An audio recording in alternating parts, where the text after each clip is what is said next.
এবং হচ্ছে আপনারা অভিনয় যে আমরা পর্দায় দেখি এখানে প্রতীকী অভিনয় করেন, যেরকম যে সাহেবুল্লাহ সভাপতি এরকম দুজন দাঁড়িয়ে একটু ওই ডায়লগগুলো একটু এখানে না না ওইগুলা তো এখানে করা সম্ভব না, ওইগুলা ভিডিওর মাধ্যমে সমাধান। এখন কথা হচ্ছে যে মূল একটা পয়েন্টের কথা বলি, সেইটা হচ্ছে যে ইদানিং আমাদের নামে অনেক ফেক পেজ থাকে, অনেক ফেক অ্যাকাউন্ট থাকে। সুতরাং এখান থেকে দেখা যায় যে দেখা গেল যে আমি জীবনের জায়গায় দাঁড়িয়ে কিন্তু ওই জায়গায় আমার নাম করে 2-4 লাখ টাকা আপনাদের কাছ থেকে নিয়ে নিয়েছে। সবাই একটা জিনিস লক্ষ্য রাখবেন যে কোনটা আমাদের আসল, কোনটা নকল। যেমন একটা কাহিনী, সেদিনকার একটা কাহিনী যে আমি নাকি ক্যামেরা বাসার নাম করে কার কাছ থেকে 30,000 টাকা নিছি।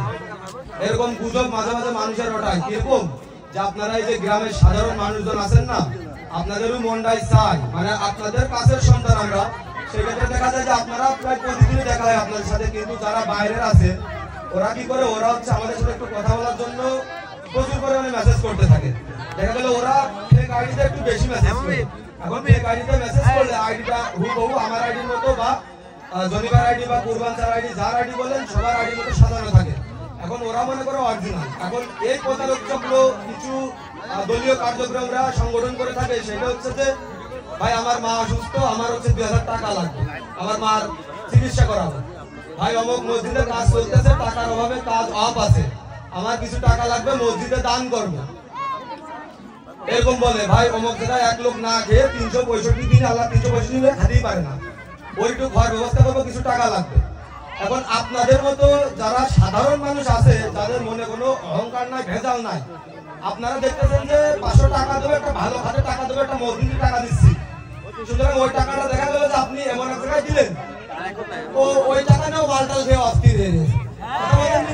এখন ওরা তো এই মাদক সেবন, এই মাল খাওয়া, এ খাওয়া, তা খাওয়া, এসব টাকা ওরা পায় না।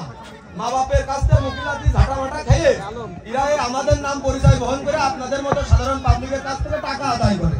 কিরকম করে টাকা আদায় করে, ওই যে প্রথমে বললাম যে ভাই আমার আম্মু খুব অসুস্থ, আপনি আমার জন্য 500 টাকা দিচ্ছেন, আপনারা টাকা মেরে দিচ্ছেন।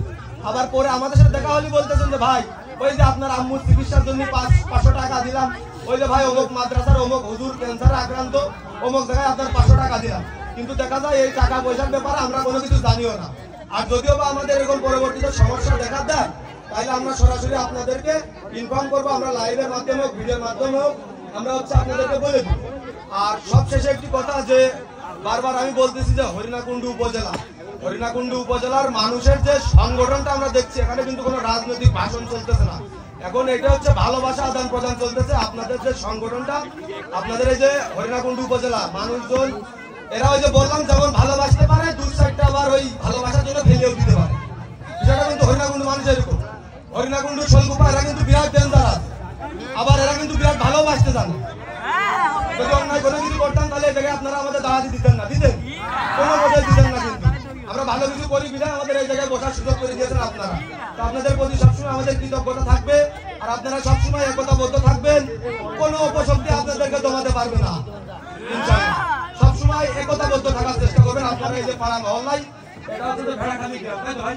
আপনারা এই গ্রামের মানুষজন যদি একতাবদ্ধ থাকেন, পুরো ঝিনাইদহ জেলা না, পুরো বাংলাদেশের মানুষ আপনাদের কেউ কিছু করতে পারবে। এই যে মূল পয়েন্ট হচ্ছে এটা। এখন বলেন যে আমি কি বলবো, কি ডায়লগ দেবো বলেন।